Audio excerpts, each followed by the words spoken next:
They said her skull looked like shattered glass. 34 fractures. I didn't ask who did it, because I already knew. My daughter's name on a hospital chart, my world written in blood, and one man's smirk waiting in that hallway, like he'd won something. Hit like, subscribe for more betrayal stories, and comment your city or country. The first thing I remember is the hallway smell, antiseptic mixed with fear. Nurses moved fast, whispering behind masks, their eyes carrying pity. One of them asked, "Are you Harper's father?" I nodded, but it felt like my body answered before my soul caught up. They led me toward a small room. Everything inside was too white, too still. Machines blinked like silent witnesses. My little girl, her head wrapped, tubes inside her, lying there as if time decided to stop for her and punish me instead. The doctor's voice came like a drizzle over thunder. Severe trauma, multiple skull fractures, we're doing everything we can. I didn't respond. My eyes caught something else through the glass. A man, sitting outside, legs crossed, coat perfectly folded on his lap, smiling faintly. Victor, my daughter's father-in-law. The guards outside didn't touch him. No cuffs, no questions, just that smirk, small, satisfied, poisonous. A young officer approached me carefully. "Sir, I need you to stay calm, calm." My voice cracked against the walls. That man crushed my daughter's head, and you want calm? The officer looked away. There's not enough evidence yet. Not enough evidence. 34 breaks in her skull weren't evidence enough. The rage slid down my throat like acid. I clenched my fists so tightly my nails drew blood. I stepped closer to the glass. Harper looked so peaceful it hurt to look at her. I remembered her laugh, the way she'd swing her legs at the dining table as a kid, talking about sunsets, dreams, and how she finally found love. Victor had sat right there at her wedding, same relaxed grin. A man who owned half the town. A name people whispered but never challenged. "Sir, please," the nurse said softly. "She needs stability right now." But I wasn't the one shaking the room. It was grief. Heavy, quiet, thick. Colin, her husband, arrived 30 minutes later. Eyes red, shirt untucked, but there was something off about his face. Not sorrow. Fear. That kind of fear that doesn't belong to a man who just lost everything, but a man hiding something worse. "Where were you?" I asked. He looked down. I was at the store when it happened." The police said Victor admitted being there. He swallowed hard, whispering. He said she slipped. He was trying to help. That's when I stepped forward and grabbed him by the collar. "She slipped? You think 34 fractures come from a slip?" The nurse rushed in between us. Colin backed away, shaking. The silence after my voice echoed was cruel. I walked out to the hallway where Victor sat. He turned his head slightly, watching me approach. His eyes didn't flinch, not once. "You'll pay for this," I said quietly. He tilted his head, almost kindly. "Sometimes accidents happen," he replied, with a tone that made my skin crawl. The way he said it wasn't denial. It was power. He'd done this before, just never to someone whose father used to wear a trident on his chest. That smirk. It burned in my mind. Every flicker of pain in Harper's file. Every word from officials calling it domestic misunderstanding. They thought I'd let it fade into bureaucracy like everyone else. That night, I sat in my truck outside the hospital, staring at the phone in my hand. The contacts list was old, names I'd left buried after deployment. Dominic, Grant, Ryder, SEAL Team 3, the brothers I'd buried secrets with. I hadn't spoken to them in years. But one truth hit me harder than guilt ever could. This wasn't over. I looked back through the glass at my daughter's pale body. Her hair, once golden, matted under tape and blood. Machines hummed, each beep whispering a countdown. I whispered under my breath, "You smiled today, Victor." But this time, you smiled at the wrong father. Outside, the wind hit the windows like distant surf, steady, cold, familiar. For the first time since combat, my hands stopped trembling. Grief had found purpose, and purpose was dangerous. Somewhere inside, the soldier I'd tried to bury woke up, and he wasn't ready to forgive. The hospital lights never dimmed.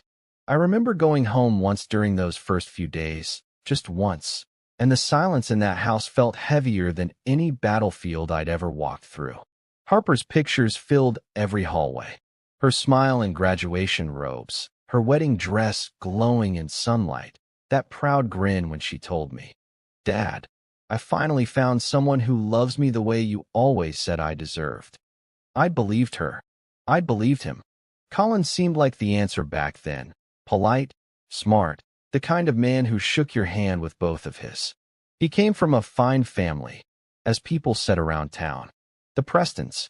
Old money, perfect manners, expensive secrets tucked behind every prayer and charity speech. I remember the first dinner I had with them before the wedding. Victor sat at the head of the table like a man who owned oxygen.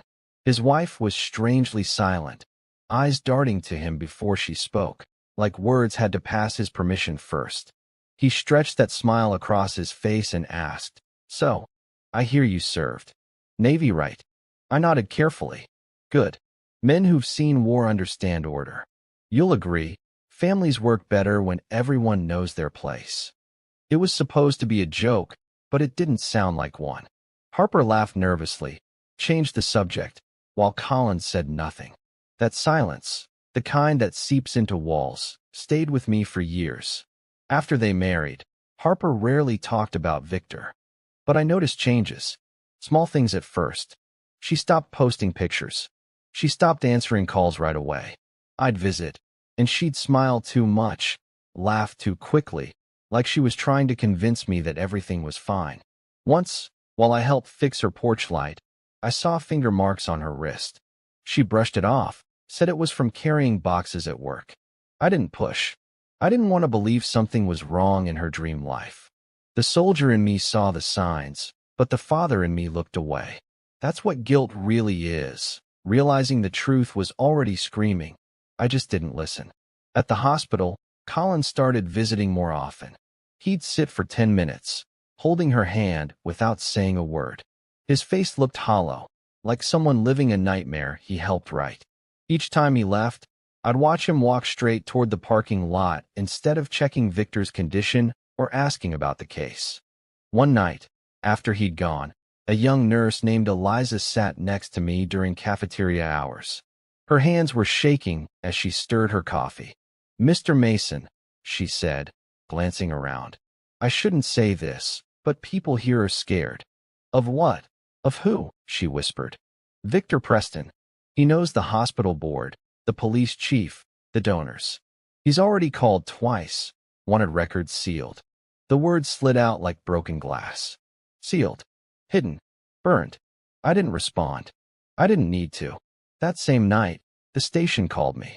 A detective, new, young, probably honest enough to still believe justice existed, told me Victor had been released. "He has good lawyers," he said apologetically. Good lawyers. I'd heard artillery fire quieter than the rage I felt then. I hung up, walked to Harper's bedside, and whispered, "They let him go." Her chest kept rising and falling beneath all those wires, as if even unconscious she was still fighting. In the corner of her room, I saw a small purse, her purse.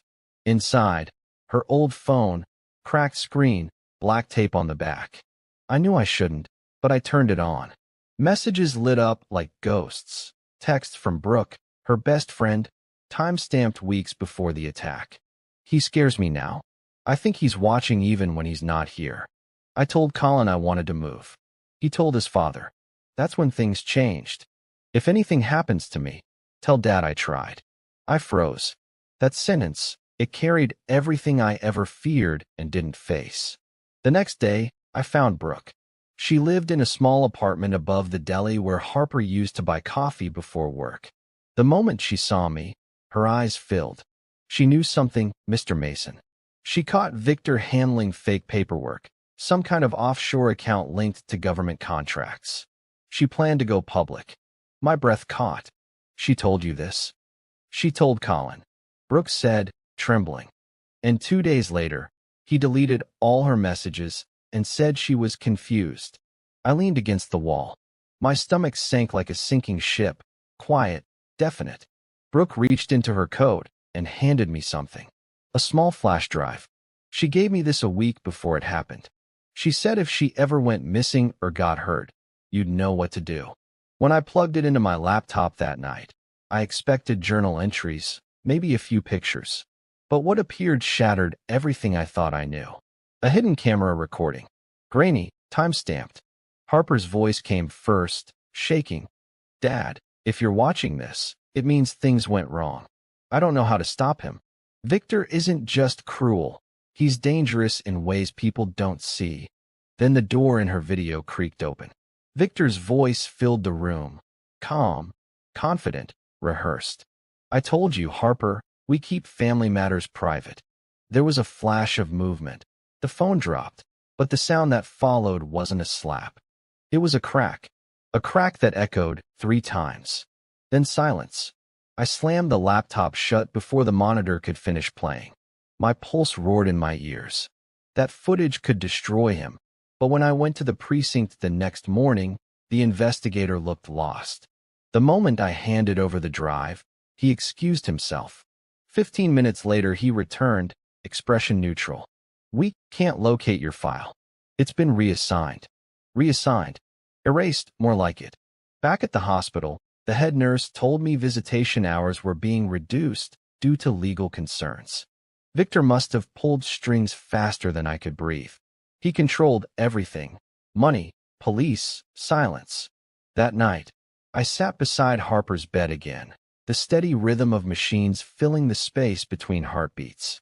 The flash drive lay in my pocket, now worthless because the system refused to see what it contained.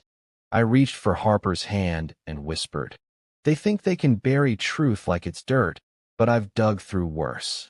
Memories flooded in, nights under desert skies, missions where silence meant survival, where you waited for orders that never came, where you learned patience wasn't weakness.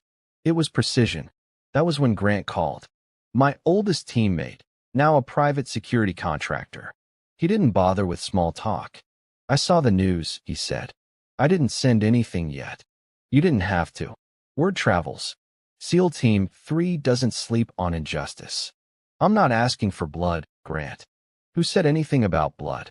"Sometimes the right truth, at the right time, hits harder than any bullet."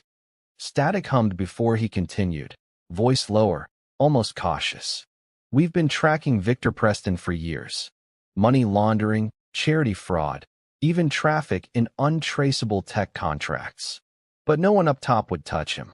Maybe now they will." I sat there in silence. Harper's monitor beeped softly behind me, steady but fragile, the kind of sound that keeps a father awake. Grant said one last thing before hanging up. "We'll move when the time's right. Keep breathing, Mason. This war's just beginning, and it's personal." The call ended. My hand stayed frozen on the receiver. Outside, dawn crept through blinds, painting the hospital walls in pale gold. I watched the color touch Harper's face, and for a second, she looked alive again. That same moment, across town, Victor Preston met with his attorney on courthouse steps, smiling for cameras. Reporters asked how he felt about the unfortunate domestic incident. He said calmly, "Tragic, but families heal with time." Families heal. What poison in those words? I turned off the hospital TV and stepped into the hallway. Shadows stretched across the floor, long and cold, like reminders that morning light doesn't mean peace. Sometimes it just exposes the rot. The perfect family image the Prestons built was already cracking. The lies were too loud now. Too many people whispering in corners, nurses afraid to mention his name. But silence wouldn't save him anymore. Harper had left me more than a message. She'd left me a map, a reason, a weapon that didn't fire bullets. And as the machines kept her alive, something else inside me came alive, too. A focus, sharp and steady. The kind my old unit called mission breath. That's when time slows down, not from fear, but from clarity. Justice wasn't just a word. It was muscle memory. Victor thought everyone forgot I once led men through hell and came back with ghosts who still stood beside me. He thought he could win because I walked away from war. But he never understood. Some men don't walk away. They wait. And this time, I wasn't waiting alone. Part 3. The silence that burns nights lost their boundaries. I couldn't tell one from another anymore. The hospital had its own rhythm. Footsteps, whispers, machines humming through dawn. But for me, time had stopped the night Victor swung that hammer. The doctors said Harper's condition was stable but uncertain. Stable meant she was breathing. Uncertain meant no one knew if she'd ever open her eyes again. I didn't pray. I just watched her chest rise and fall, memorizing it like a soldier studies enemy movement, waiting for a sign, a twitch, anything. The flash drive remained hidden beneath the lining of my jacket. It felt hotter each day, like the truth itself was burning its way out. The cops ignored it. The judge dismissed new filings before my lawyer could even argue them. I'd seen broken systems before, but this was deeper, cleaner, more practiced. Victor's money didn't just buy silence. It bought virtue. It made monsters look respectable. Every corner of that town owed him something. From charities to the mayor's campaign, his fingerprints were there. So when a father begged for justice, everyone heard him as noise, not truth. One afternoon, the detective assigned to Harper's case showed up near her room.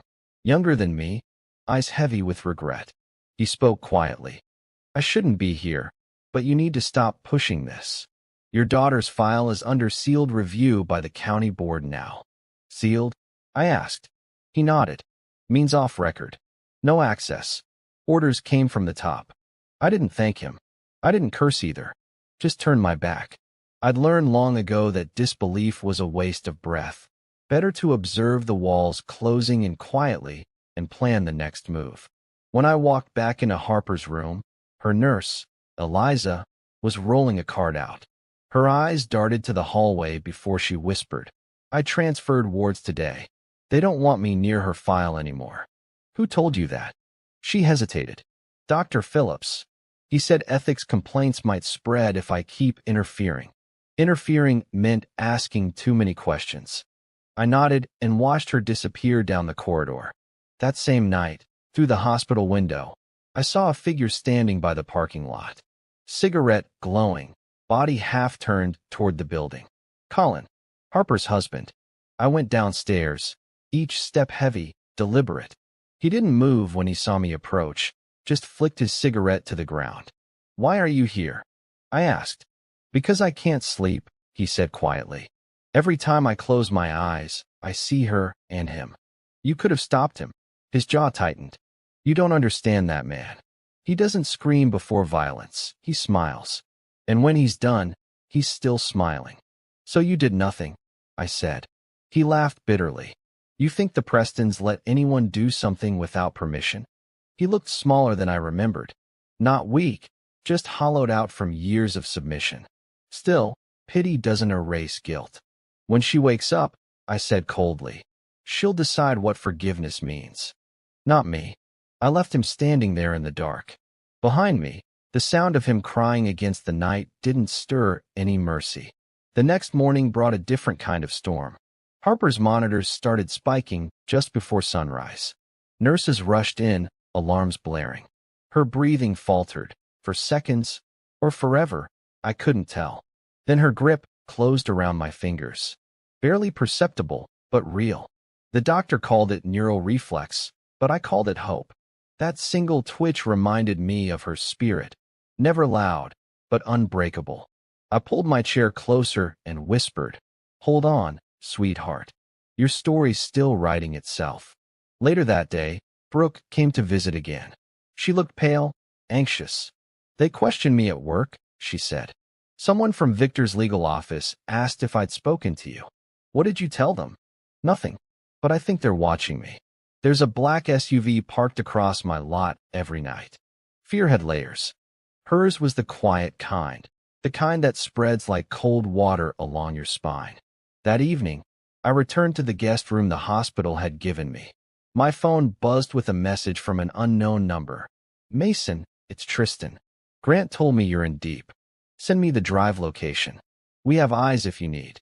Tristan, another SEAL brother, now embedded in cyber forensics.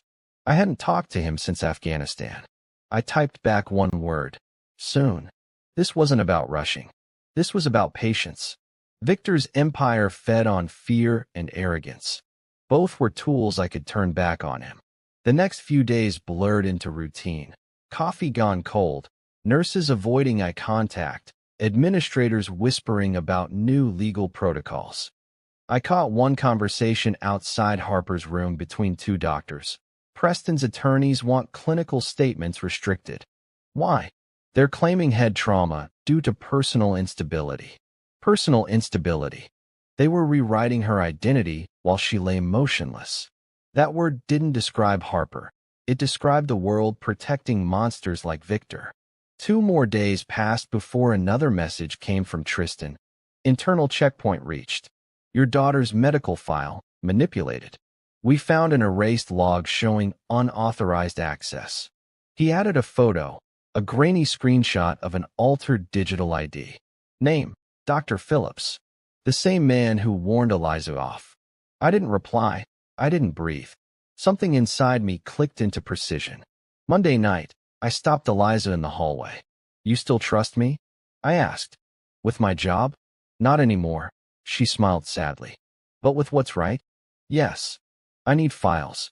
Every copy of Harper's admission forms before they vanished. Her hands trembled. If they catch me, they won't. She nodded once and vanished down the corridor. Minutes later, she returned with a small envelope. Inside, a memory card. Old-school storage, trace-free. She looked at me with something that wasn't fear anymore. Maybe defiance. I believe you, she whispered. But he's not just rich. He's connected. I smiled faintly. So am I. Back in my truck, I loaded the card into my device. Medical footage rolled again. Body cam records from ER staff. The file name read unsorted.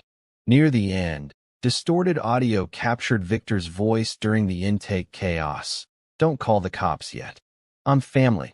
The timestamp was minutes before emergency services officially logged the report. He'd arrived earlier than claimed. He'd controlled the first story.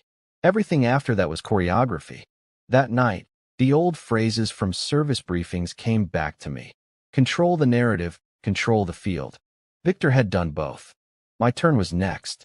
I backed up the data to 3 encrypted drives. One for me, one for Tristan, one for Grant. Before sleeping, I checked on Harper one last time. Her color improved slightly under the fluorescent light. I adjusted the blanket and whispered. He built his world on silence, sweetheart.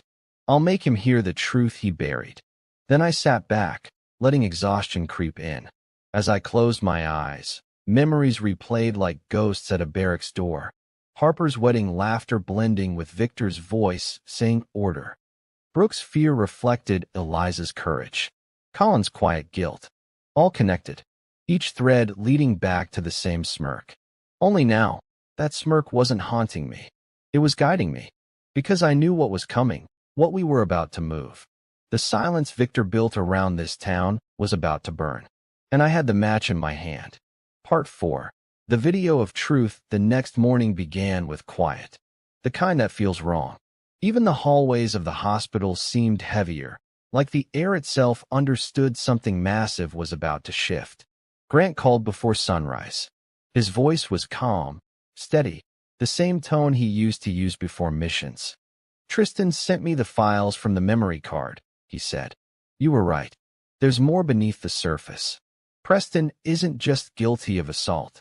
He's been moving untraceable money through medical foundations, same ones listed on the hospital board of donors. So that's why every door's shut tight, I said. Grant replied, exactly. You don't win a legal war in their system. You expose it in daylight. Let us work the perimeter. Keep the narrative human about your daughter. We'll peel back the layers quietly. He hung up before I could answer. That was typical Grant. Never waited for thank yous, just results. Hours later, I went for a walk around the hospital. The winter wind bit down hard, slicing across my face like truth itself. Across the street, reporters clustered near the ambulance bay, chasing new headlines about Victor's lawsuit, false accusations against esteemed local philanthropist. The words twisted my guts. Eliza texted me then. 3 words. Meet me tonight. By midnight, the staff wing was empty. I met her near the storage corridor. Dim lights, flickering bulb, the smell of cleaning alcohol everywhere. She whispered fast, her breath visible in the cold. I found something in the data servers. Backup security footage from the ER that night. The one that shouldn't exist anymore. My pulse snapped awake. You saw it. I saw enough. You need to. She handed me a small plastic bag, a labeled flash drive inside. Copy it before morning. The admin logs reset every 6 hours. Then this disappears for good. When she left, I went straight back to Harper's room. She slept quietly under the soft mechanical rhythm. I sat beside her bed with my laptop, inserted the new drive, and waited. The file loaded slowly, progress bar dragging like a held breath. Then the video opened. Grainy hospital footage, time-stamped seconds after Harper's arrival. The stretcher rolled through the frame. Nurses and paramedics moved fast. But behind them, in the corner, a tall figure leaned casually against the wall. Victor. He wasn't panicking. He wasn't confused. He was texting. The audio kicked in, low, broken, but enough. Don't call the police yet, he said calmly. Family issues. Handle internally. I'll take care of the bill. I kept watching, heart pounding. The camera angle shifted later, same hallway, quieter. Harper lay unconscious as Victor stepped closer, brushing her hair aside as though inspecting damage. The next words chilled me. She should have kept quiet. Always wants to talk, doesn't she? Just like her mother. Then, the faint grin. That small, casual curl of his mouth, the same one I saw outside court. Not guilt. Satisfaction. I stopped the video right there. My lungs couldn't keep their rhythm. I stood up, walked to the window, forced air through my chest until I could think again. Saving the file wasn't enough anymore. It had to survive beyond me. I uploaded encrypted copies to 3 secure accounts and sent one to Tristan immediately. Grant would know what to do next. By the time the first light of dawn crawled in, I'd made my decision, the kind you don't walk back from. At breakfast, Colin walked in timidly. His eyes dropped to Harper. I could smell guilt before he even spoke. I heard you found something, he said. Word travels fast when it's dangerous, I replied. He nodded silently. Victor knows. He's leaving town tonight. He said there's pressure coming from outside, media, networks, I don't know. He's packing documents, calling people in D.C. Then he's afraid. Colin hesitated. No. He's angry. I leaned forward. You ever going to stop letting him speak for you? He blinked a few times, voice lowering. I made mistakes. I thought I was protecting my family. But they don't protect people. They own them. His words cracked through me. I thought of Harper's smile, how she'd defended Colin for years saying, he's just under his father's shadow. Maybe she hoped he'd find sunlight one day. But all I saw now was a man fading in darkness. I turned back toward her room. Whatever happens next, you stay out of it. For once in your life, don't freeze. Later that day, the hospital buzzed with rumors. Employees whispered that auditors were visiting. Someone had leaked donor records, and a cybersecurity breach had exposed confidential files. To me, that meant Grant and Tristan were already moving. Around noon, Eliza approached quietly, slipping a newspaper into my hands. The front page photo hit like thunder. Local hero family under investigation. Federal review of Preston Charitable Trust begins. Above the headline, Victor's face filled the page, still smug, but smaller now, dwarfed by the word investigation. I folded the paper carefully. Did you do this? Eliza smiled faintly. No, Mr. Mason. Justice just started breathing again. That night, I drove back home for the first time in weeks. The house felt haunted by memories. Harper's drawings on the fridge, an old teacup left on the counter. Every corner carried the echo of laughter. I sat at the kitchen table, laptop open, as messages from Grant and Tristan flooded in. Grant. National media picked up the story. 2 ex-staffers flipping under pressure. Tristan. Tracing bank transfers. Preston charities linked to offshore violence contracts. A storm had begun, silent but definite. At 3 a.m., headlights flashed across my front yard. I stood by the window, gun holstered instinctively though I never touched it. A car pulled up, Colin again. He stepped out, breath visible, fear stitched into his movements. He handed me a folder, paper shaking in his hands. "You'll want this," he muttered. Inside were copies of emails, Victor's instructions to erase footage, pay off hospital record staff, and manipulate reports. All signed digitally. "Why give me this?" I asked. He looked at the ground. "Because she loved me, and I did nothing. Maybe this fixes one piece." Then he left. I didn't stop him. I stared at the papers long into sunrise. Each document was proof, every signature another nail in Victor's empire. By morning, I called Grant.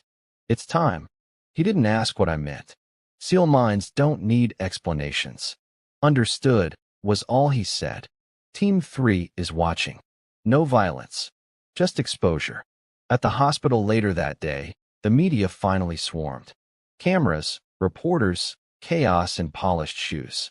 Victor's lawyer issued statements. Words like malicious creation, fabricated footage, unfounded harassment. I didn't step outside. I stayed by Harper's bedside, whispering, "You did it, kid. The world's starting to see." Inside the hum of the machines, I could have sworn her fingers moved again. Not a flinch this time, but a squeeze. Gentle, certain. I smiled to myself, whispering, "Hang on. It's only beginning." Outside, far away, Victor Preston smiled for cameras, pretending calm as federal cars waited at the curb. He didn't know the footage had already reached 3 networks, 2 senators, and 1 veteran unit with a memory too long to forgive. Justice wasn't knocking anymore. It was already inside his house. The story left the hospital before I did. By dawn, my phone lit up nonstop. Unknown numbers, journalists, old teammates, even lawyers who'd once looked the other way. The world finally saw Victor Preston for what he was. Not a philanthropist, not a family man, but a monster in a pressed suit. But I didn't celebrate. I'd learned the hard way. Truth may surface, but power never drowns quietly. Grant called through a secure line. "Your leak shook the hive," he said. "Now they're scrambling, trying to rebuild their walls. We're going in from the back channel." What does that mean? It means we stop talking and start mapping. Every transaction, every hidden partner, every politician with his name buried in a bank statement. They built their empire off silence. We'll burn them with their own receipts. I listened, pacing near Harper's bed. She was breathing steadier now, faint color back in her cheeks. Machines beeped rhythm like a lullaby for my anger. Tristan joined the call from his digital cave. Victor's already shifted assets offshore.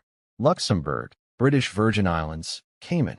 Grant added, "We'll expose his network in 3 phases. Asset trace, insider testimony, and judicial pressure. No gunfire, just precision." Their voices transported me back years. Dusty military comms, calm orders before chaos. But this time, the target wasn't an insurgent camp.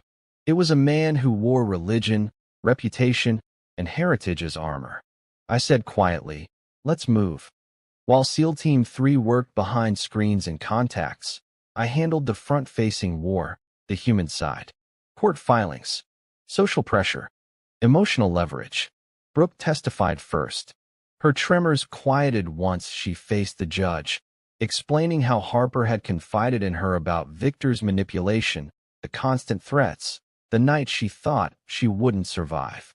The courtroom was tense, reporters packed tight, Victor sitting a few rows back with that same faint smirk. He looked at me once, as if assessing whether I'd crumble under all that decorum. I didn't blink. Later that day, as cameras poured outside the courthouse, journalists swarmed for statements. "Mr. Mason, how far will you take this?"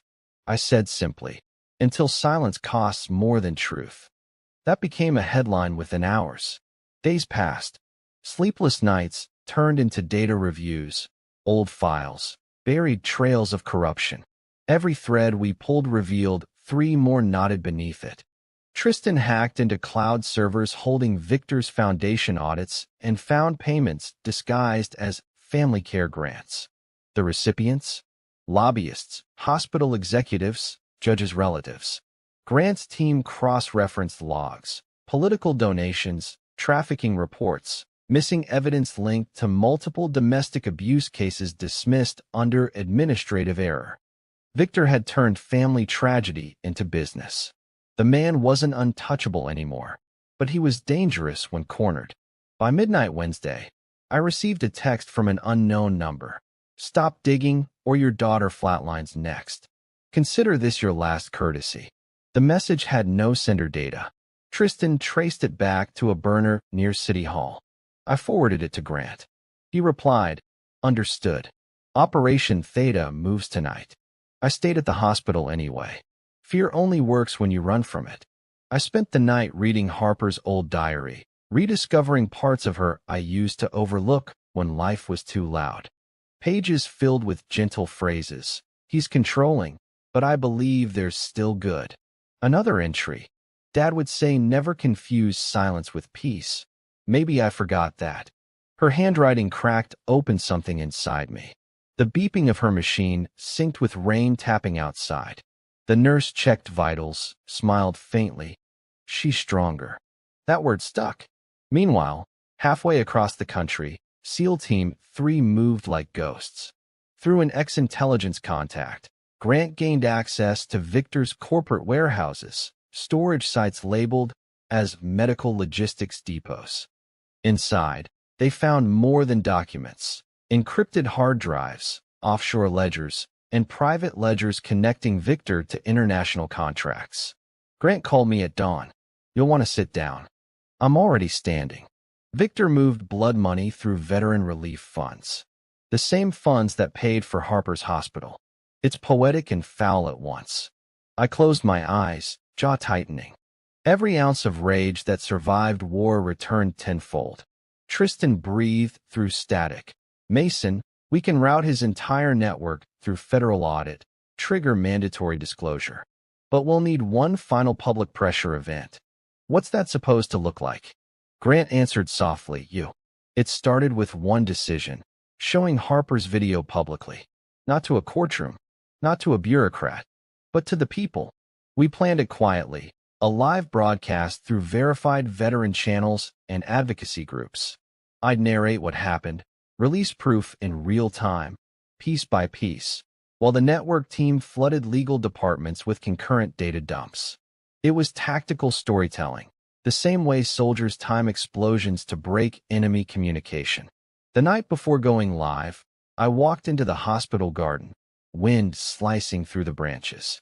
Stars were hidden behind fog, and the city lights glowed like silent witnesses. I spoke softly near the bench she used to love when she still walked here. "You always said truth doesn't need shouting, Harper. Just timing. I hope you were right." Inside, monitors beeped slow and steady, almost peaceful. At 8 a.m. sharp, we went live. Grant moderated the stream feed. Tristan managed server integrity. My voice carried through every platform. For weeks ago, my daughter Harper was nearly killed. The man responsible sits free because his hands wrote the rules everyone else must obey. Today, we show what happens when power forgets who justice belongs to. Then came the footage. The hospital clip, the donor records, the offshore logs, each file stacked upon the last, building a fortress of confession. The broadcast reached 500,000 viewers within an hour. By noon, federal officials announced a special inquiry. Victor's home and offices were raided. The judge handling his case was removed for conflict of interest. I expected relief.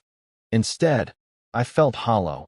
Justice moving like a slow flood through scorched rows, not triumphantly, but inevitably. That evening, I walked through Harper's hallway again. Colin's chair outside was empty.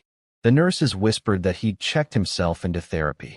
Victor's allies started resigning quietly, pretending amnesia. It didn't matter. The silence was breaking everywhere now. Eliza stopped me near the ward. "You did this," she said softly. I shook my head. "Harper did. I just hit play." Later that night, outside the hospital, A single car waited, blacked out, familiar. Grant stepped out first, handing me a sealed envelope. What's this? Everything we traced. Money, confession logs, government links. We gave copies to every institution that still has a spine. He looked worn, older, but there was pride in his eyes. Team 3's moving again. Mason, you started something bigger. We're calling it the Quiet War. I opened the envelope partially, stamped evidence, federal seals. Then closed it again, steady. What happens now? I asked. Now, Grant said, we wait for the burn. That night, I sat by Harper's bed once more. Her face softer than ever. Machine steady. The world outside shaking in a storm of justice and panic. I whispered, we're close, baby. He's going to lose everything built on your pain. Her hand twitched again, faint but deliberate. I smiled through tears, gripping her fingers gently. The back channel's open, I murmured, and truth's rushing through. Part 6. Breaking the chain. By the next morning, the story had swallowed the city. Every screen, every station, every headline carried Victor Preston's name like a stain that wouldn't wash off. Senators claimed ignorance, businessmen deleted posts, and the hospital board locked their doors for security reasons. But the noise didn't ease the ache.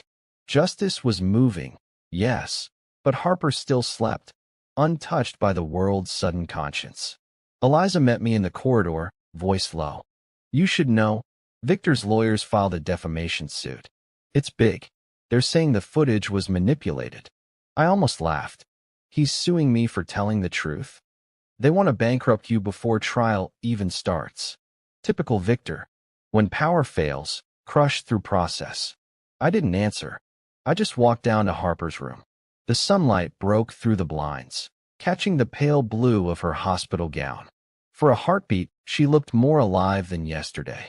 I adjusted the small stuffed toy on her blanket, her childhood rabbit, faded and frayed, and said gently, You've already beaten worse men than him. By noon, the courthouse was a battlefield of cameras. Victor arrived flanked by lawyers, shining smiles, pretending calm. I stood across the street with Grant and Tristan, both dressed like ordinary citizens. Nobody noticed them. They preferred it that way. Tristan murmured, We've mirrored every motion his attorneys filed. They'll walk into their own trap before the day's out. Grant nodded without looking up. Patience, Mason. Legal wars aren't fought in hours. I crossed my arms, watching Victor step from his car. He looked lighter, smug again, as if time had rewound back to the first day outside the hospital, when he'd smirked past me after breaking my daughter. Only this time, I didn't feel rage burning. I felt calculation. Inside, the hearing opened fast, press seats full, officials wary. The judge read through the motion, lips tightening. Victor's lead counsel spoke slickly, calling me a desperate father molding fiction into vengeance. I stared at my folded hands, keeping still. The silence stretched until the judge finally said, Mr. Mason, any statement before we continue? I stood, not loud, not broken, just steady. Only that my daughter's truth doesn't need me to defend it. The facts already speak. Then Grant sent the signal. Tristan pushed a single key from the gallery bench behind us, invisible to most. The courtroom monitors flickered.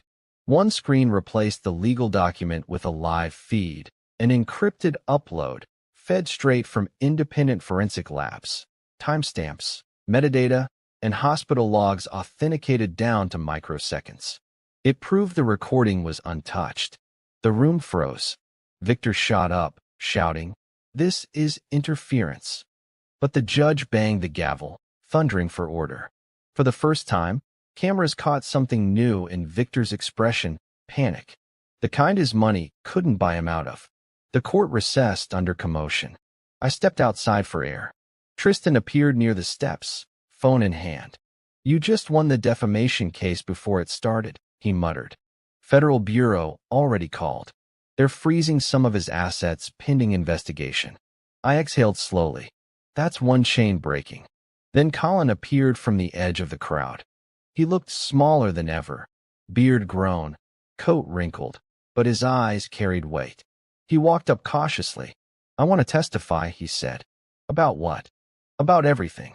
What he did to her, to me, our marriage. I can't carry his lies anymore." The sound of cameras clicking grew closer. Reporters spotted us. I placed a hand on Colin's shoulder. "Then tell it. Not for me. For her." He nodded shakily. Wednesday, day 2 of the hearing, Colin took the stand. The first 15 minutes bled silence into the courtroom. Every sentence ripped open buried truths.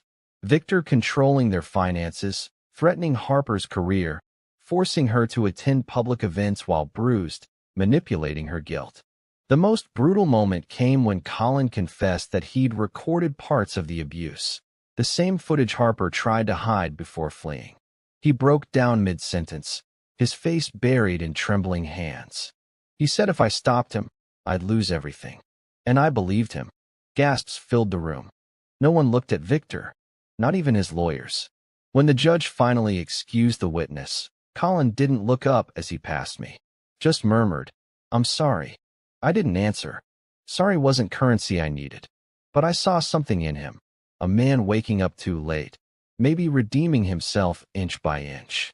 That evening, Harper's vitals improved again. Eliza smiled tearfully. I don't know what changed, but she's stronger now. Almost stable enough to move out of intensive care. I touched her hand gently. She can hear everything, even the fight. Outside, clouds gathered thick. Thunder rolled through the city like drums. Grant called once more. "You did good in court." Colin's testimony woke the press. But hold tight. Victor's hitting back harder. "We think he's moving to counterattack through federal contacts, maybe even frame digital leaks as national security breaches." "He's desperate," I said.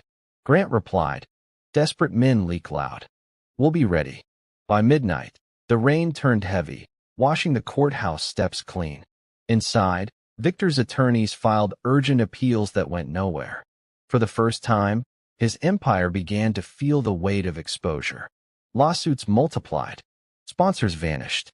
Even his family foundation, his trophy of morality, announced indefinite shutdown. But I knew better than to celebrate storms while they're still spinning. Victor's smile might fade in the headlines, but men like him don't stop. They adapt, rebuild, rebrand. Tomorrow he'd wear another suit, another apology, another mask.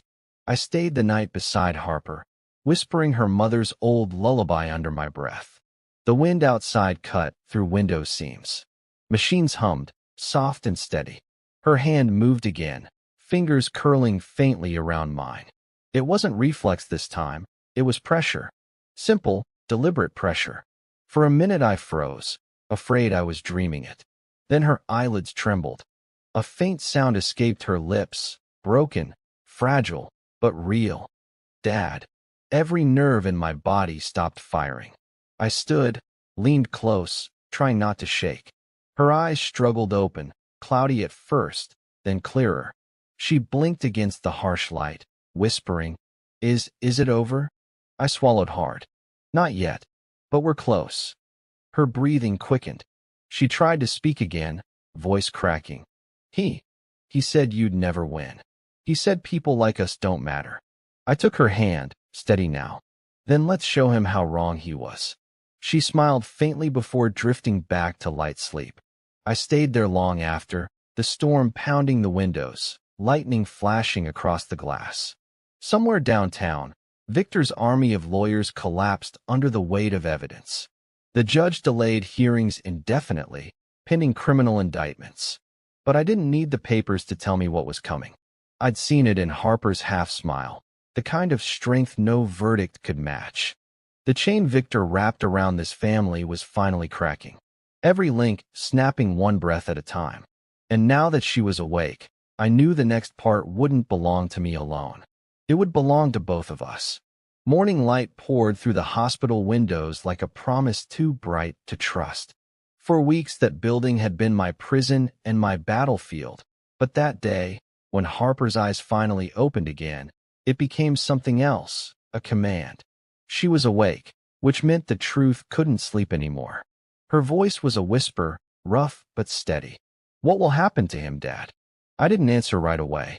I only brushed her hair away from her bandages, careful not to let her see the fire burning behind my calm.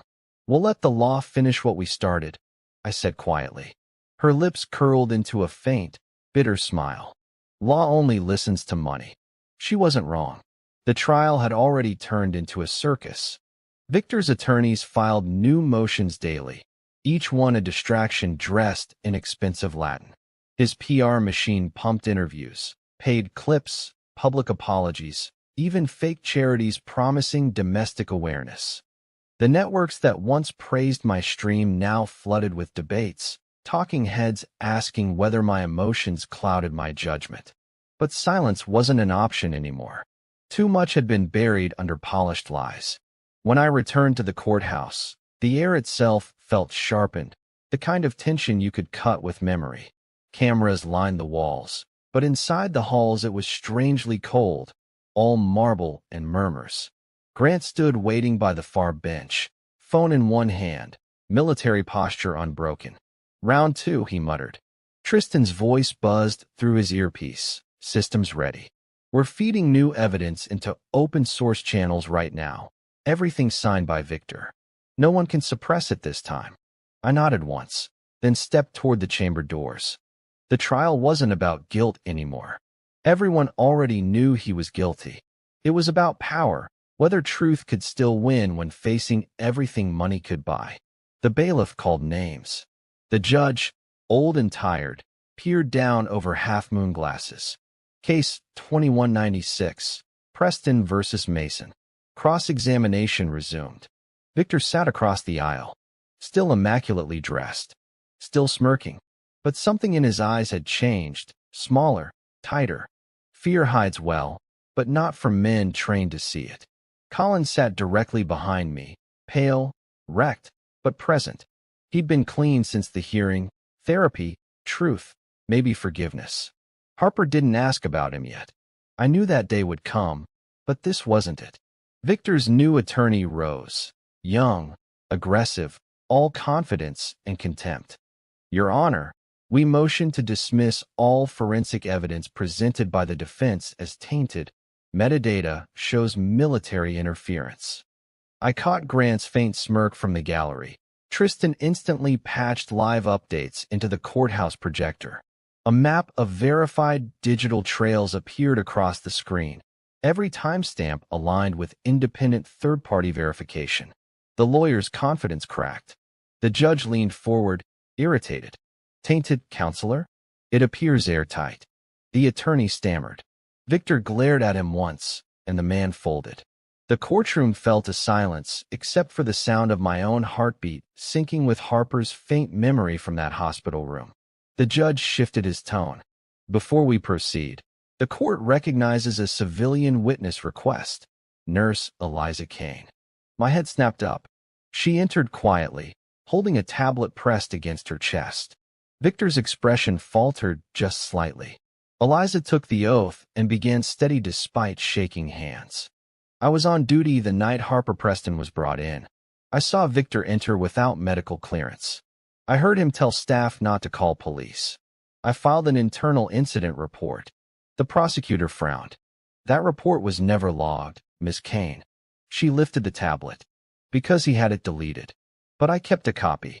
The courtroom gasped as her screen mirrored the big monitors.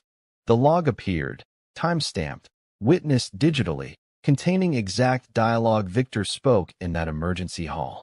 He stood abruptly, voice icy. "This woman's delusional."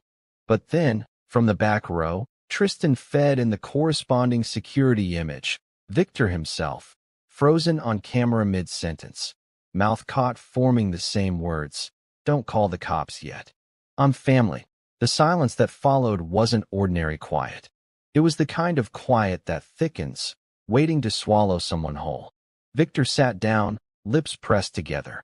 The old smirk gone. Eliza stepped off the stand trembling. As she passed me, she whispered. They tried to erase her story. I couldn't let them. Neither could she, I said. The afternoon session stretched out with legal posturing, but no one cared anymore. Reporters outside were writing faster than the attorneys could object. The dam had cracked. Truth was flooding through every channel, and the courtroom couldn't hold it back. By dusk, the judge leaned forward wearily. Given new testimony and corroborating evidence, I'm forwarding all records for federal review. This hearing is recessed indefinitely pending criminal prosecution. Victor's attorneys scrambled for appeals, but the order was sharp, final. He turned once as officers escorted him out. No smirk, just eyes empty and cold as marble. For the first time, the man looked small. I walked out into the evening air. The cameras flared, microphones swarmed, voices calling my name. I didn't stop. I'd already said everything worth saying. Grant and Tristan met me near the courthouse steps. Grant clapped my shoulder lightly. That's checkmate. Not yet, I said. He's got more hidden hands somewhere. Tristan smiled faintly. Then we cut them off, one account at a time. We stood under the same fading sky, rain beginning to fall again, soft, cool, almost clean. Later that night, back in Harper's room, she was awake again, reading headlines on her tablet with slow tears trailing down her cheeks. She handed it to me. The headline read, Victor Preston indicted on assault and corruption charges. Family survives. She whispered, we survived. I nodded, voice barely there. We did. Her fingers brushed mine, and for the first time in months, she smiled without pain. Then I want him to see this smile. I want him to know he didn't finish me. I leaned over her hand. He'll know. Outside, thunder rumbled again. But it wasn't warning anymore. It was echo, like applause from the sky. We weren't done yet. The world still needed to watch him fall completely. The system that sheltered him wasn't dead, only dented. But now it was bleeding, and we had proof that truth could cut deeper than wealth ever could. I sat back, listening to the rain slap against the windows and the soft, strong rhythm of her breathing beside me. The court of shadows had started to crumble. And somewhere out there, Victor Preston was still sitting in a cold interrogation room, finally learning what silence feels like when it belongs to him. The day after the indictment, I expected relief to slide into my bloodstream like morphine. But it never came. Victory didn't feel like light. It felt heavy, unfinished. Because deep down I knew we hadn't reached the heart yet. Victor's body might have been caged, but his influence, his rot, still free outside those prison walls. Harper was transferred out of ICU that morning. The nurses called it progress. To me, it felt like the fight was only changing floors. She could speak now, slowly, softly, but her voice carried the same calm determination that once used to terrify me in her teenage years. Did they find everything? She asked. I hesitated. Most of it, Dad, she said firmly, her tone cutting through the beeps. Not most. All. Her eyes, clearer now, tired but razor sharp. She knew what missing truth could cost. Grant called around noon. We found something else, he said. Tristan recovered a corrupted file from hospital archives, a secondary video. You might want to sit for this. I held the phone tight. What's in it? Looks like conversation footage. Recorded 2 days after the attack, during Victor's hospital visits pretending sympathy. You'll see it soon. He sent the link through secure line. I stared at it for a long minute before pressing play. The same dull lighting, same sterile walls. Harper unconscious, tubes lining her body. Victor leaning over her, whispering words meant for no one but himself. You should have listened, he murmured, stroking her hair. You made me look weak, trying to expose me, telling your husband lies about contracts and money. You thought people would care. He glanced toward the camera unknowingly, voice dropping lower. You forget I built this system. I own it. Each word landed like a crack of thunder inside my ribs. Then came the sentence that froze the world. Your father won't stop me. He's a soldier, not a politician. He'll drown in paperwork before he ever draws blood. I paused the video. The room slipped into silence thick enough to choke on. Harper's voice brought me back. Play it again, Dad. So I did. Every second burned through her steady breathing until tears welled up at the corners of her eyes. Not weakness, rage. He said that, she whispered. He actually said that. I nodded. And now the world will hear it. Grant's message followed seconds later, audio isolated and verified. We're releasing it tonight across national feeds with timestamp authentication. It's over, Mason. Late evening turned gold outside her window, sky bleeding into orange and deep steel blue. Reporters were already camping outside the hospital, waiting for my reaction. But this time, I didn't have to speak. The tape would do all the talking.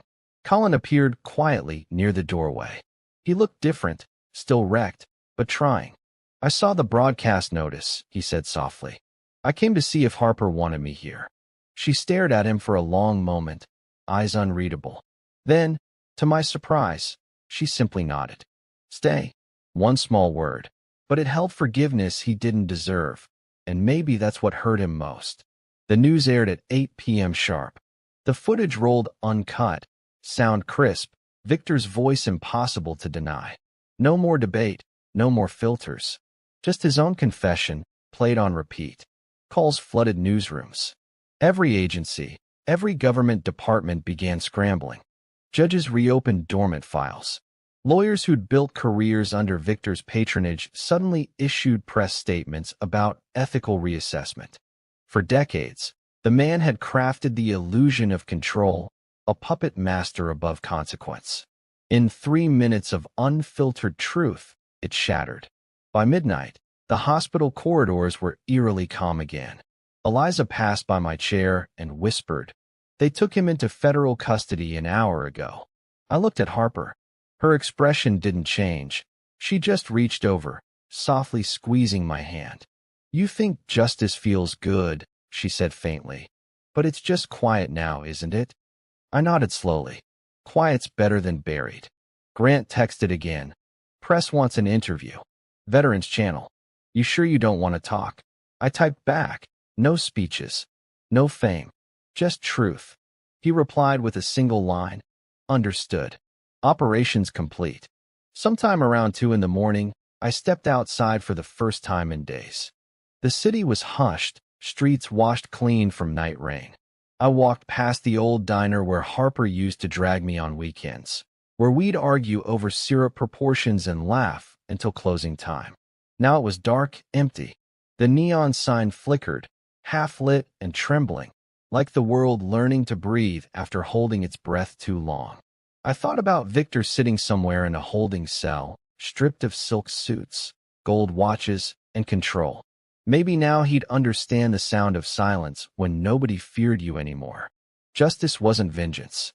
It was distance, the gap between the man he was and the man the world finally saw. Back at the hospital, Harper slept peacefully. Her monitors hummed soft and sure. But something in her chest rhythm felt lighter now, like the machines knew the danger had passed. I sat beside her again, thinking about all the names that had touched our story. Grant, Tristan, Eliza, Brooke, even Colin. All pieces of a broken system trying to heal one wound at a time. Some fights aren't won by shouting or firing. They're won in whispers, in patience, in refusing to disappear when silence tells you to. The second tape didn't just end a case. It ended his myth. And as dawn rose again through the blinds, gold lights spilling across my sleeping daughter's face, I understood what she meant earlier. Quiet doesn't mean peace, but it's the first step toward it. Morning arrived not as sunlight, but as white noise. Choppers above the courthouse, reporters shouting into microphones, anchors spilling headlines across America. Overnight, Victor Preston had gone from untouchable kingmaker to national disgrace. Every channel ran the same footage. His voice, his words, his smirk, finally stripped of its disguise. Inside the hospital, peace returned one heartbeat at a time. Harper was stronger now, still pale, still weak. Yet when she turned her head toward the window, she looked more alive than the world deserved. "They called him the smiling devil on the news," she said softly. I shook my head. "He'd probably like the nickname." "What happens to people like that, Dad?" "They fade," I said after a pause. "Not all at once. Piece by piece." Her small smile lingered, tired but sure. "Then let's watch him fade." TV screens inside the hospital cafeteria kept running live coverage. Federal agents escorted Victor from a courthouse into transport vans across a sea of cameras. The smirk was gone. In its place, blankness. He didn't meet a single gaze, not even his own reflection in the van door. Reporters shouted questions. Did you admit guilt? What about the offshore accounts? Do you have remorse? But he stayed silent. Powerless men rarely speak well. Tristan's message came through my phone minutes later. It's official. Federal custody, multi-count indictment. Assault, obstruction, laundering. His empire's collapsing. Grant added, his partners are cutting deals. We'll make sure none of them wriggle free. This was round 1. I tapped back. Round 2. Grant replied, public accountability. The chains he built are still holding others. We don't just bury one man. We clean the soil.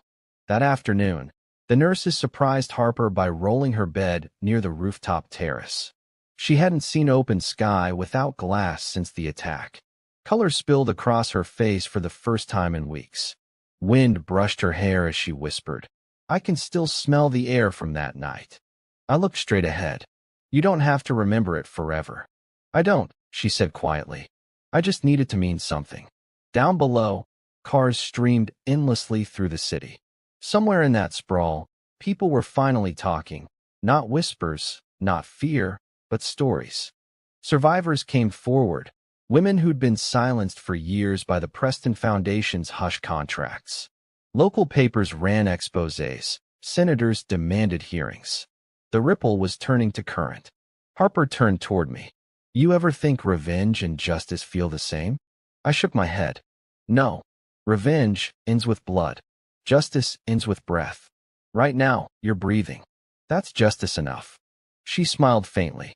You sound like Mom. For the first time in months, that made me laugh.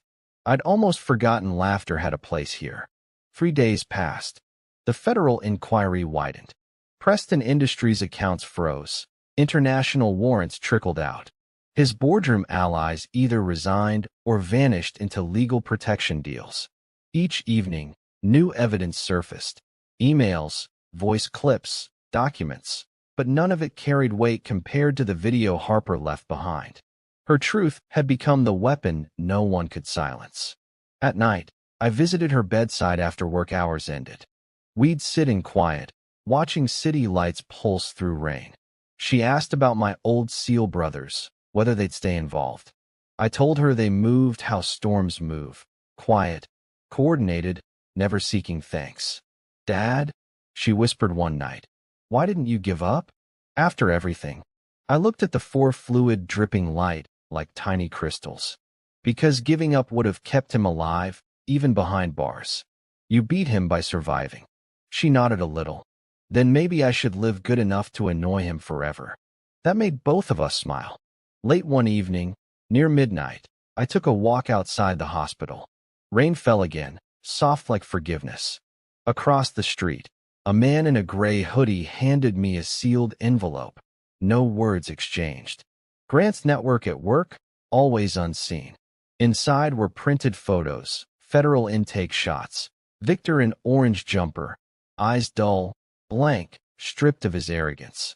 Alongside them, a short line typed beneath. He's silent now. Tried to smile during questioning. It failed. That made me laugh quietly in the rain. The smirk that haunted me from day one, gone. Inside his prison records, they noted a medical episode brought on by psychological distress. Doctors said he sat still, shaking, muttering the same phrase. She filmed me. He wasn't wrong. Harper's voice had become his echo now, following him into every silence. That was karma, truth haunting noise until it disappears. By the end of the week, Harper was strong enough to stand. Eliza helped her take first steps down the hall, every nurse pausing just to watch. Each shuffle of her feet was louder than any verdict. When she reached me at the end of the corridor, her eyes glistened with tired pride. How do I look? I smiled. Like someone no hammer could break. She leaned her head slightly against my shoulder as we stood near the window. The city lights shimmered like apology. That's when Tristan's text came again. Media calling this the story that changed a town. SEAL Team 3's proud. Victor's case goes federal next month. We're done here, brother. I looked down at Harper and answered softly. Yeah, we're done. But even as I said it, I knew we weren't. Some wars don't end. They just go quiet. They live in lessons, memories, promises kept. The smirk that started this war had finally faded.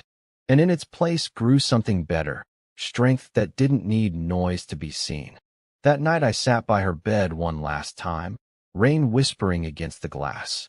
I thought about justice, how it wasn't a roar, but a steady heartbeat returning after chaos. And for the first time since that call, that awful night at the hospital, I closed my eyes with no fear of what dawn might bring. Tomorrow was ours again. The quiet after justice feels strange. The town exhaled for the first time in months, yet beneath its calm streets, tension still pulsed like an old scar remembering its wound. Victor may have been locked inside a cell, but men like him rarely build their kingdoms alone. His case files hinted at someone helping, forged signatures, missing evidence trails, money moved even after his arrest. Something deeper was still breathing. Grant called me early one morning, his voice low, clipped, direct. We've got movement, he said. Funds transferring from one of Preston's offshore shells, Cayman account. He's trying to reroute everything before federal control freezes it. In prison. Through someone else, Grant replied. We traced it to a handler he used for black contracts. The name won't surprise you. I waited. Judge Lewis. The one who dismissed your first filing. I swallowed hard. Of course. The corruption wasn't dead, it was shedding skin. Grant continued. We're activating the unit tonight. Quietly. No explosions, no movies, just pressure. We'll move like we used to, invisible but precise. My heartbeat slowed, not with fear, but with familiarity. That calm born from old missions. What do you need from me? Proof of life, Grant said. Records showing you're steady. You'll be the legitimacy when the truth goes public again. By sunset, SEAL Team 3 was already moving. Not soldiers now, just men reborn as shadows within systems. Tristan handled the data perimeter, slicing through encrypted government archives like silk. Grant coordinated field intel through former federal contacts, mapping every dollar that ever passed under Victor's name. Meanwhile, I stayed where I was strongest, close to Harper, anchored to why we were fighting it all. She'd started rehabilitation now, slow and steady, gripping parallel bars like they were rails of redemption. Every pull, every trembling step, reminded me that power can maim, but it never truly owns the spirit. Eliza entered quietly that evening. They're saying the trial may expand, conspiracy charges, obstruction, even racketeering. You think they'll go after the rest of them? I nodded. They'll have to. Her eyes softened. Then maybe the world's finally learning. Around midnight, I found myself sitting in the hospital chapel. Empty pews, one flickering candle. My phone vibrated once. Grant again. It's done, he said. Federal task force just intercepted the handler with full digital proof. Bribes, fake statements, the works. We synchronized the timing with a media leak before he could warn anyone. By tomorrow morning, the country will know the whole board was rigged. For a moment I couldn't speak. The years of command discipline tangled with something I hadn't felt in years. Relief that actually hurt. Grant's tone cracked slightly. You should know this, Mason. One of our inspectors found Preston's prison cell empty for an hour tonight. Cameras shut down. Someone tried to move him. I froze. You let him escape? He laughed softly, like gravel sliding on steel. No. They tried. We were waiting. He didn't explain how. He didn't need to. With Grant, words were just borders holding back deeper actions. The next morning, the entire world knew. News anchors read statements from the Bureau as footage rolled. Victor's transfer botched when unknown armed personnel intercepted his vehicle. Reports said unidentified ex-military veterans intervened, handing him directly to federal agents seconds before his team's betrayal unfolded. They called it a strange act of patriotic intervention. I called it the final clean cut of a rotten vein. When I turned on the TV in Harper's room, she was watching too. Her lips parted slightly. "Was that you?" I smiled faintly. Old friends never really retire. She shook her head in disbelief, mist gathering in her eyes. "You didn't have to." "Yes," I interrupted softly. "I did. Because people like him count on the world to forget halfway through a storm. Now there's no halfway." She leaned back slowly, her expression lighter than I'd seen since the wedding. "Then maybe tonight we can rest." "Maybe," I said. "But teams like ours, we don't rest. We reset." That evening, the hospital staff wheeled her to the courtyard under open sky. The city had turned quiet. No reporters, no chaos, just night air and fragile peace. Crickets hummed somewhere in the grass. The wind carried the faint echo of distant traffic. Grant sent one final message before disappearing again. "Case closed. Preston neutralized. All loose ends sealed. SEAL Team 3 stands down." I read it twice, then tucked the phone away. Harper tilted her head. "What now, Dad?" I looked out into the stars, remembering nights overseas, brothers lost, vows made. Now we heal, but we never stop watching. She touched my hand. "I'm going to live differently now. Not afraid." "You already are," I said. "Every breath you take now is proof he failed." Somewhere far away, Victor Preston sat inside an undisclosed federal facility under full confinement. No press access, no lawyers, just silence. They said he stopped speaking completely, not a word since the attempted escape. They also said that sometimes, in the middle of the night, guards heard a strange sound from his cell. A muffled laugh, then a broken whisper. Team 3 moved. Maybe he finally understood the sentence from our world. When SEAL Team 3 moves, it doesn't march with guns. It moves with purpose. Quiet, clean, final. That night, I tucked Harper in again, her smile faint beneath soft hospital light. The machines clicked quiet rhythms like lullabies written by survival. Through the window reflection, I saw myself, older, weathered, scarred. But I also saw peace, subtle and true. The storm was finally gone. Tomorrow didn't feel haunted anymore. I whispered, before turning off the light, "Sleep, sweetheart. The world's safe tonight." Team 3 moved. Peace comes quietly, not like an explosion, but like the slow tide after a storm. You notice it in small things. The way doctors finally stop whispering near your daughter's bed. The way headlines shift from blood and scandal to silence and resolve.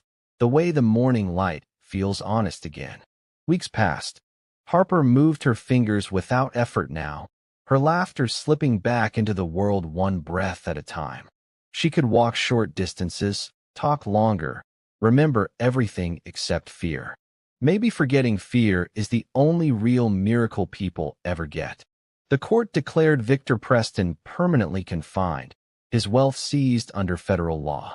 His victims, the ones buried behind polite NDAs and forced smiles, began to come forward, voices shakier than justice, stronger than history. Each one thanked Harper's courage for giving theirs a reason to echo. I didn't attend the sentencing. I didn't need to. Justice wasn't seeing him chained. Justice was sitting here, watching my daughter breathe, free of nightmares. No gavel could give me more than that. One evening, as the sun melted behind the city skyline, Harper stood at the balcony of her new therapy center. Her hair fluttered as she turned to me. "Do you think he ever thinks about you now?" I thought for a long moment, then said softly, "No, but I think about him sometimes. To remind myself what silence costs." She nodded, then smiled faintly, looking down at the scar near her temple. "I used to hate this mark," she whispered. "Now it's proof that he didn't win." There was nothing more to add. Sometimes the most powerful revenge is just continuing your life so loud that the world forgets the villain's name before it forgets your light. That night, I visited the old chapel at the hospital one last time. The single candle still burned, tiny but relentless. I sat there alone, hands clasped, not praying, just listening. to the hum of peace that only arrives after endless noise. I felt Harper's future moving ahead of us now, her determination, her fight, and all the people her story would wake up in the dark. And maybe that's how legacy truly works. Not medals, not headlines. Just survival with purpose. Outside, the city glowed under quiet rain, every droplet washing away a piece of the past. This was never about revenge anymore. It was about reclaiming the meaning of love after betrayal, truth after lies, dignity after cruelty. Justice didn't roar, it whispered, and the world finally heard.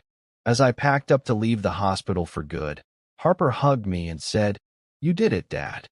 I smiled. "No, kid. We did it." She laughed, soft, certain, and for the first time, I believed we were free. And before I end this story, I want to ask you, the person listening to this right now, what would you do for the ones you love if silence meant losing them? Tell me in the comments where you're watching from. I genuinely want to know which city, which country, whose heart this story reached tonight. If this story moved you, like it not for me, but for Harper, for anyone still learning how to turn their pain into purpose. And make sure you subscribe, because this isn't the last story I'll tell. Next time, we'll meet again with another thrilling, emotional, epic tale of love, betrayal, and quiet revenge. Until then, take care of your hearts, stay brave, and never let anyone rewrite your truth.